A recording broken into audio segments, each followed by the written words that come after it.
ভাই কি রে চুপচাপ করে মন মারায় বসে আছিস কেন? কি বলবো দাদা তোমাকে, কি হয়েছে? আমি ভিডিও বানাই তো, হ্যাঁ ভিডিও বানানোর জন্য একটা ভালো মোবাইল দরকার। হ্যাঁ তাহলে কি হয়েছে? আইফোন দিয়ে ভিডিও না ভালো করলে ভিডিও ভালো আসে। হ্যাঁ একটা আইফোন কিনে নে। কিনবো কোথা দিয়ে দাদা, কাজ বাজ করি না, টাকা নেই। তো টাকা নেই তো কি হয়েছে? তো দাদা কি মানে মরে গেছে নাকি? তাই তো দাদা আছে তোকে এবার ফোন কিনে দেবে, তুই চিন্তা করছিস কেন? একদম চিন্তা করবি না, দে বাইকের চাবিটা দে। বাইক নিয়ে কোথায় যাবে? তুই এখানে বস না, তুই চিন্তা করছিস কেন? আমি আছি তো, ঠিক আছে তুই এখানে বসবি, কোথাও যাবি না।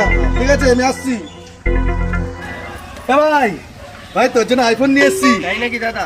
ভালো হয়েছে? হ্যাঁ হ্যাঁ ভালো হয়েছে। এবার মন দিয়ে ভিডিও করবি, হ্যাঁ দাদা ভালো ভালো করে যেন ভিউজ আসে। আর যদি ভাই ভিডিও হয়ে গেলে আমাকে ভুলে যাস না কিন্তু। না না ভুলবো না, তোমার ঋণ ভুলবো না দাদা, তুমি ভালো দাদা। পছন্দ হয়েছে তো? হ্যাঁ পছন্দ হয়েছে, খুব ভালো হয়েছে দাদা। দাদা বাইকের চাবিটা দাও, বাড়ি থেকে দেখে আসি। তুমি আইফোন কিনে দিয়েছো। তো বাইকের চাবিটা কি করে দেবো তোকে? বাইকটা বেচে তো তোর জন্য এই মোবাইলটা নিয়ে এলাম।